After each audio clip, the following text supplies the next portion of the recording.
그래서 오늘은 지금 듣고 계신 여러분이 어떻게 이 거대한 기술적 파도 속에서 대체당하는 부품이 아니라 스스로를 무한히 확장하는 이른바 AI 잘직, 그러니까 애잘직으로 진화할 수 있는 그 메커니즘을 낱낱이 해부해 볼 예정입니다. 좋아요. 이 변화를 제대로 이해하려면 제일 먼저 일하는 사람을 바라보는 그 프레임 자체를 완전히 부숴야 하거든요. 프레임을 부순다. 구체적으로 어떤 의미인가요? 과거 산업화 시대의 핵심 노동자를 떠올려 보면 결국 기계를 조작하는 사람이었어요. 거대한 공장의 컨베이어 벨트나 기계 장치가 딱 중심에 있고 인간은 그 기계가 멈추지 않게 보조하거나 관리하는 역할을 했죠. 아, 철저하게 그 기계의 속도와 논리에 인간을 억지로 맞추는 방식이었네요. 그렇죠. 그런데 이번 자료에서는 AI 시대의 핵심 노동자를 인지 증폭 노동자라는 완전히 새로운 용어로 정의합니다. 인지 증폭 노동자요? 네, 커그니티브 앰플리파이어 워커라고 하죠. 이제는 기계 중심이 아니라 인간의 인지, 즉 생각하고 문제를 정의하는 그 능력 자체가 가치 창출의 중심이 된다는 뜻이에요. 그럼 기존에 우리가 아는 직장인이랑 이 인지 증폭 노동자는 뭐가 제일 다른 건가요? 가장 결정적인 차이는 업무의 목적에 있습니다. 기존에는 주어진 지시를 얼마나 오차 없이 그리고 빠르게 반복적으로 실행하느냐, 이게 능력이었잖아요.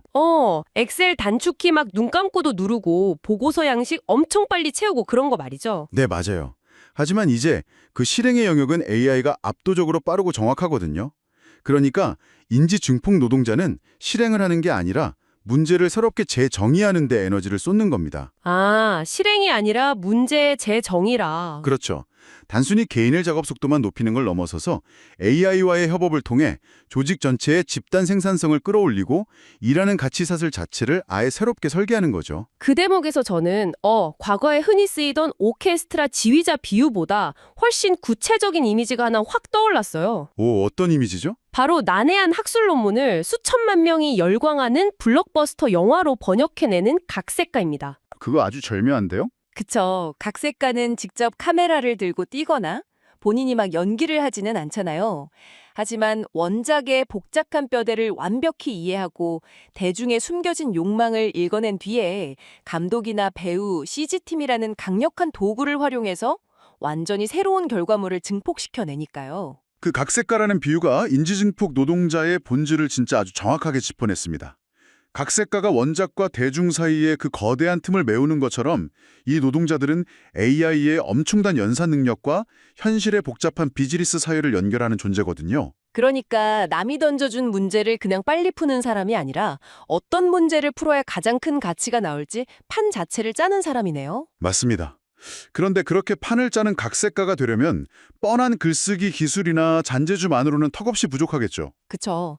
그래서 자료에서도 이제 정답을 달달 암기하는 시대는 완전히 끝났다고 선언하면서 새로운 인재가 갖춰야 할 5대 핵심 역량을 제시하더라고요. 네, 그 5가지가 아주 핵심적인 내용입니다. 제가 한번 읊어볼게요. 맥락화, 질문 설계, 통합사고, 인간 감응, 실행 증폭.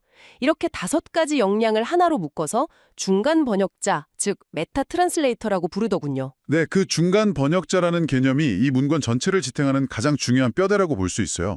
사실 인간의 언어와 기계의 언어는 그 구조와 태생 자체가 완전히 다릅니다. 태생이 다르다.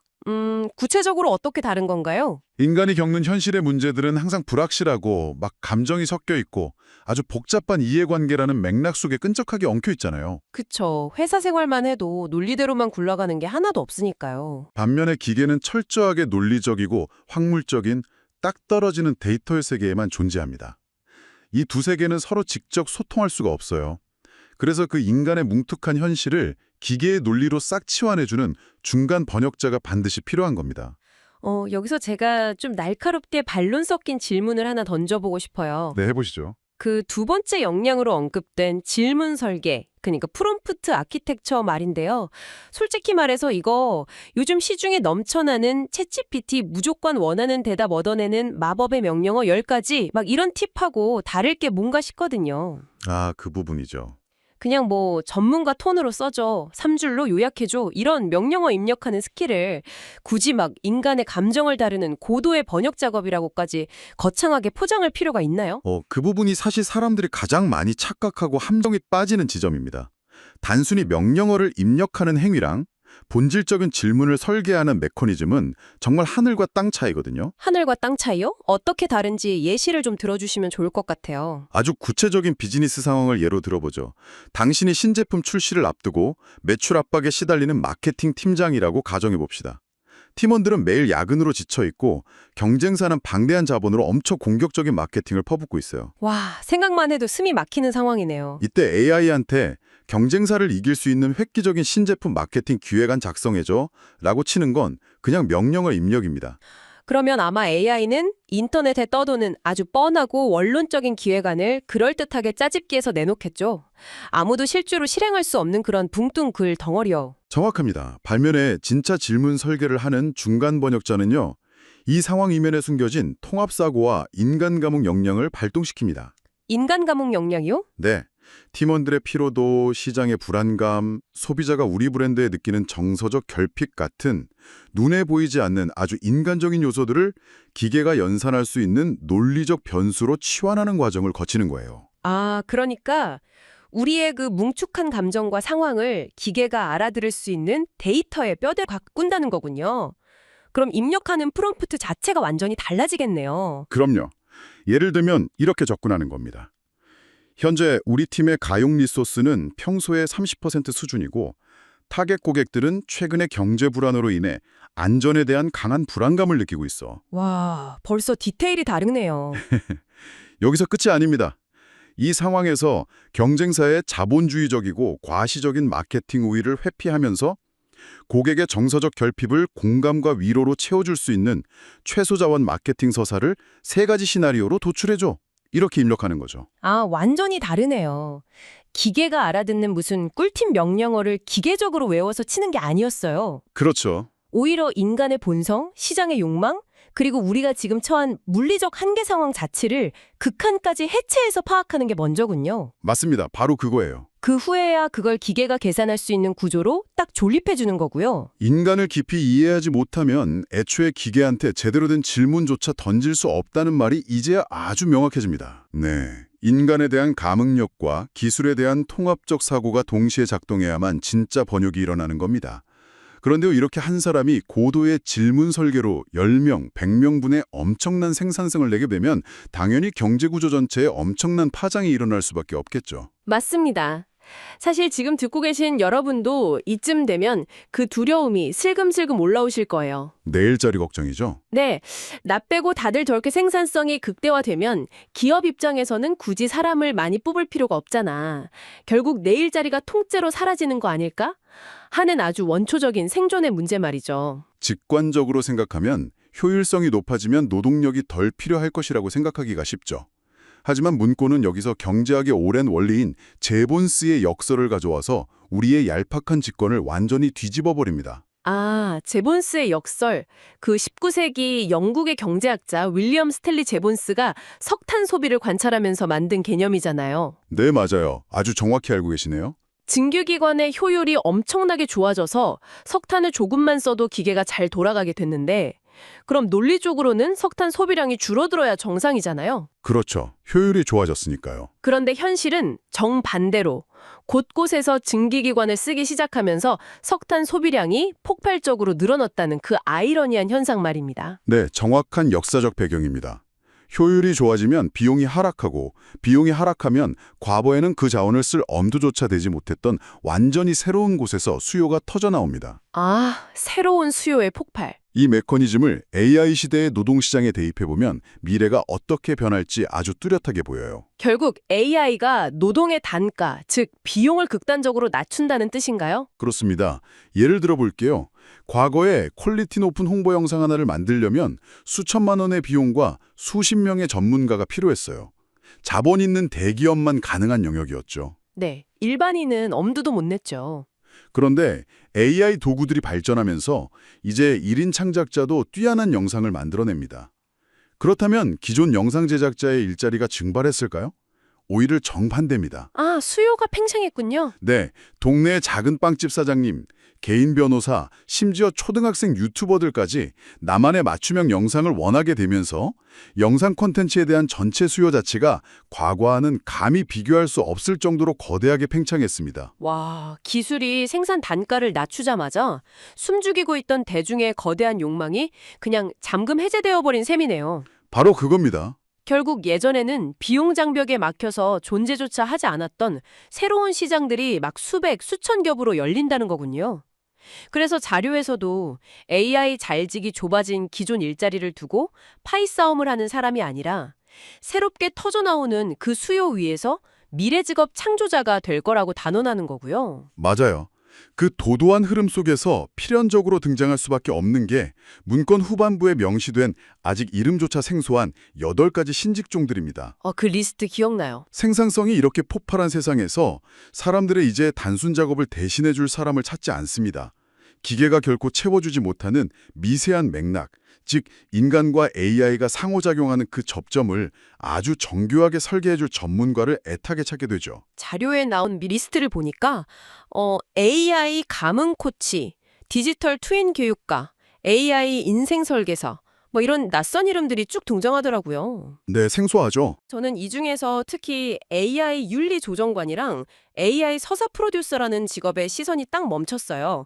사실 윤리 조정관이라고 하면 기존 기업에 있는 컴플라이언스 담당자나 법무팀 직원이랑 도대체 뭐가 다른가 싶기도 했거든요. 겉보기엔 그럴싸하게 비슷할지 몰라도 작동 메커니즘은 완전히 다릅니다. 기존의 컴플라이언스가 사람이 저지른 법적 위반을 사후에 수습하는 역할이라면요. 네, 터지고 나서 막는 거죠. 반면 AI 윤리조정관은 매 순간 수백만 번의 결정을 내리는 알고리즘 시스템 자체가 애초에 리스크를 만들지 않도록 실시간으로 조율하는 설계자에 가깝습니다. 실시간 조율이요? 네, 예를 들어 기업의 채용 AI가 극단적인 효율성만 따지다가 특정 연령대나 성별을 무의식적으로 필터링해버린다고 가정해보시죠. 와, 그러면 진짜 끔찍한 사회적 스캔들이 터지고 기업 주가가 당장 폭락하겠네요? 바로 그겁니다. AI 윤리조정관은 시스템이 그렇게 효율성만 추구할 때 인간의 보편적 가치나 사회적 규범이라는 브레이크를 도대체 어디에 어떻게 걸어야 할지 그 알고리즘의 편향성을 미세하게 조정합니다. 아, 단순히 철학적인 조언만 하는 게 아니군요. 아니죠. 기업의 막대한 수익과 직결되는 아주 핵심적인 리스크 방어자인 셈이에요. 와, 상상해보니까 정말 현장에서 치열하게 피 터지게 싸우는 현실적인 비즈니스 직무네요. 그럼요. 그 AI 서사 프로듀서라는 직업도 비슷한 맥락에서 확 이해가 됩니다. 이제 기술이 평준화돼서 A 회사나 B 회사나 제품 품질이 똑같이 완벽해진다면 결국 시장에서 남는 유일한 경쟁력은 누가 더 고객의 마음을 울리는 스토리를 가지고 있느냐, 이거로 귀결될 테니까요. 맞습니다. 고객의 파편화된 데이터를 모아서 가장 깊이 공감할 수 있는 맞춤형 스토리를 AI로 뽑아내는 감성 영역의 총괄 기획자죠. 기계가 할 수 있는 논리적인 일이 많아질수록 인간 고유의 서사 부여 능력은 오히려 기하급수적으로 비싸지겠군요. 네, 역설의 경제학이 완벽하게 작동하는 생생한 현장입니다. 그런데 우리가 이렇게 미래지향적이고 폭발적인 변화를 막 이야기하다 보면요. 필연적으로 우리의 시선은 우리가 매일 발을 딛고 살아가는 이 현실의 땅으로 향하게 되잖아요. 그렇죠. 현실은 늘 녹록지 않으니까요. 그래서 자료는 한국 사회의 그 구조적 특수성이 이 거대한 기술적 혁신과 만났을 때 벌어질 꽤 심각한 부작용을 경고하고 있습니다. 아, 그 부분 진짜 공감됐어요. 미래는 막 빛의 속도로 오고 있는데 우리의 현실은 낡은 진흙탕 속에 발이 푹 묶여 있잖아요. 맞아요. 강력한 정규직 보호구조, 한 번 입사하면 부서 하나 바꾸기도 눈치 보이는 경직된 문화, 나이와 연차에 따라 굴러가는 연공서열, 그리고 창의적인 질문보다는 정해진 정답을 맞히는 시험에 지독하게 매달리는 교육 환경까지. 완전히 엇박자가 나는 톱니바퀴죠. 미국의 실리콘밸리처럼 기술 충격이 대규모 인력 재편이나 해고로 즉각적으로 드러나는 그런 유연한 시장과 달리요. 한국의 이런 뻑뻑한 구조 속에서는 AI의 충격이 겉으로 당장 뻥 하고 터지지 않습니다. 그럼 어떻게 나타나나요? 대신 조직 내부에서 극심한 세대 갈등, 업무의 불균형, 고질적인 피로감 같은 내부 붕괴의 형태로 아주 서서히 하지만 뼛속 깊이 누적될 가능성이 높습니다. 아, 골병이 드는 거네요. 그렇죠. 그래서 문건이 한국형 AI 잘지의 역할을 그저 엑셀 대신 AI로 일 빨리 끝내는 그런 얄밉고 이기적인 일잘러가 아니라 조직 내부의 무너짐을 막아내는 사회적 충격 흡수 장치라고 아주 무겁게 정의한 거군요. 네, 정확한 맥락입니다. 저는 이 대목에서 이런 시각적인 비유가 하나 확 떠올랐어요. 한국의 노동 구조나 교육 환경은 지금 울퉁불퉁하고 돌부리가 막 사방에 튀어나온 거친 비포장 도로 같습니다. 비포장 도로요. 네. 그런데 글로벌 시장에서 밀려오는 AI 혁신이라는 자동차는 엄청나게 빠르고 날렵한 스포츠카예요. 비포장 도로를 시속 300km로 달리는 스포츠카라 그거 아주 위험한 조합인데요. 그 속도로 거친 길을 막 달리면 덜컹거리다 못해 차체가 아예 박살이 나겠죠? 안에 타고 있는 실무자들과 임원들은 이리저리 부딪혀서 뼈가 부러질 거고요. 상상만 해도 끔찍하네요. 이때 AI 잘지기, 그 빠른 바퀴와 위태로운 차체 사이에 장착되는 튼튼하고 유연한 서스펜션, 즉 충격 흡수 장치가 되어줘야 한다는 겁니다. 와, 기술의 속도와 제도의 경직성 사이에서 발생하는 그 치명적인 마찰력을 정확히 짚어낸 비유네요. 이 서스펜션이 제 역할을 하지 못하면 사회 전체가 심각한 멀미를 앓거나 결국 붕괴하고 말 테니까요. 맞습니다. 구체적으로 기업 내에서는 AI를 맹신하는 젊은 실무자들하고 AI를 두려워하는 임원진 사이의 그 깊은 간극을 메워야 합니다. 그리고 낡은 결제 프로세스 자체를 AI 친화적으로 뜯어고치는 코디네이터가 되어야 하는 거죠. 대학이나 공공기관에서도 마찬가지겠네요. 단순히 교수님들 줌 연결해주던 그런 시절을 넘어서서 낡은 주입식 강의를 완전히 해체하고 학생과 교수가 AI와 함께 연구하는 새로운 협업 모델을 설계해야 할 거고요. 그럼요. 공공기관이나 평생교육 현장에서는 키오스크조차 두려워하는 디지털 소외계층이나 시니어들이 AI라는 강력한 도구를 쥐고 스스로 목소리를 낼 수 있도록 돕는 따뜻한 연결고리가 되어야만 합니다. 맞습니다. 혼자만 기술을 독점하고 막 앞서 나가는 것은 결코 진정한 인지 증폭 노동자가 아닙니다. 타인과 사회의 인지적 한계까지 함께 멱살 잡고 끌어올려주는 역할. 그것이 한국 사회가 요구하는 AI 잘직의 진정한 사회적 위상인 거죠. 이렇게 거대한 구조적 역할까지 다루고 나니까 이 주제가 단순한 직업이나 무슨 기술 트렌드를 넘어서서 훨씬 본질적인 차원의 철학적 질문으로 귀결된다는 느낌을 지울 수가 없습니다. 네, 궤가 달라지죠. 결국 우리는 일터에서 무엇을 하는가를 넘어서서 도대체 우리는 어떤 인간이 되어야 하는가를 묻고 있거든요. 노동과 도구의 패러다임이 완전히 변하면요. 자연스럽게 어떤 인간을 훌륭하다고 평가할 것인가에 대한 기준, 즉 인간 정체성의 거대한 전환이 일어납니다. 과거 산업화 시대에 우리가 존경하고 훌륭하다고 여겼던 교양인의 기준을 한번 떠올려 보시죠. 방대한 지식을 머릿속에 많이 축적하고 복잡한 텍스트를 해독하는 문해력을 가졌으며 논리 정연하게 글을 쓸 줄 아는 사람이었죠. 네, 솔직히 말하면 시험을 잘 보는 사람들이기도 했고요. 맞아요.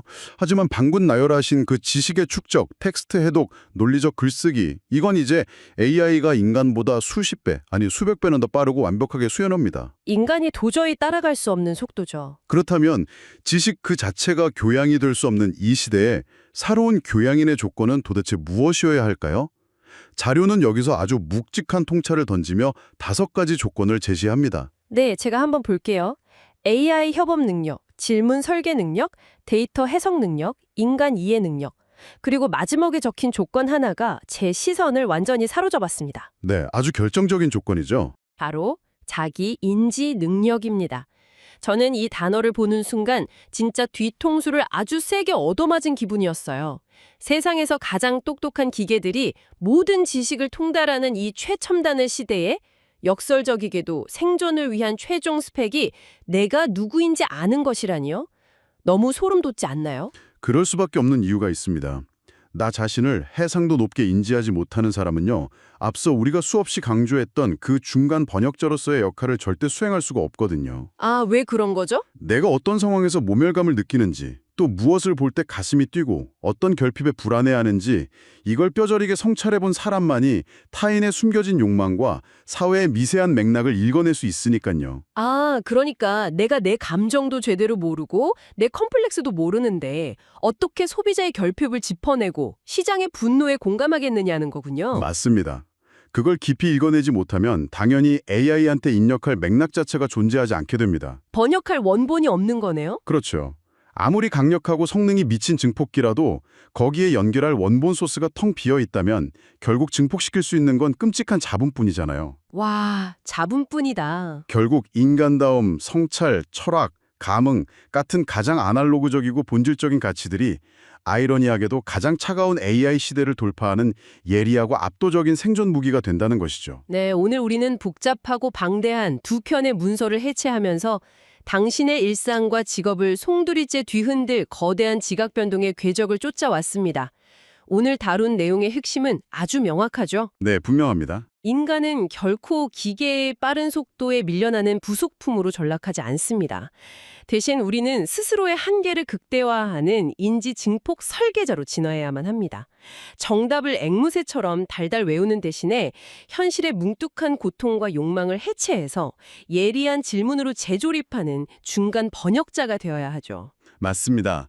그 고유의 능력을 갖출 때 효율성이라는 이름의 거대한 AI는 당신의 자리를 뺏는 무서운 포식자가 아니라 제본스의 역설을 타고 폭발하는 무한한 잠재적 수요의 바다로 당신을 이끌어줄 거대한 돛이 될 것입니다. 도치된다. 좋네요. 그리고 그 과정에서 당신은 필연적으로 우리 사회의 낡은 구조가 빚어내는 파괴적인 충격을 완충하며 타인과 따뜻하게 연대하는 새로운 시대의 교양인으로 거듭나게 될 것입니다. 자, 이제 오늘 오프닝에서 던졌던 그 서늘한 질문으로 다시 돌아가 보며 오늘 시간을 마무리할까 합니다.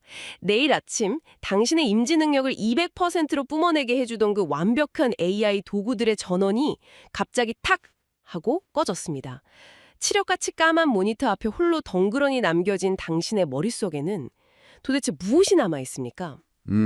깊이 생각해봐야 할 문제네요. 그 적막과 어둠 속에서도 나 스스로를 성찰하고 현실의 끈적한 맥락을 읽어내며 기계는 감히 상상할 수 없는 완전히 새로운 질문을 던질 수 있다면 당신은 이미 대체 불가능한 고유의 인간입니다. 하지만 그게 아니라면요? 하지만 그게 아니라면 당신은 그저 거대한 증폭기를 잃어버리고 전원이 꺼진 또 하나의 기계 부품에 불과할지도 모릅니다. 내일 아침 출근해서 습관적으로 업무용 AI의 전원을 켜기 전에 진짜 나라는 지적 세계의 경계선이 과연 어디까지 뻗어 있는지 한번 깊고 치열하게 들여다보시기 바랍니다. 쏟아지는 정보의 홍수 속에서 여러분이 직접 주도권을 잃지 않도록 우리는 다음에도 가장 본질적인 질문을 안고 다시 찾아오겠습니다.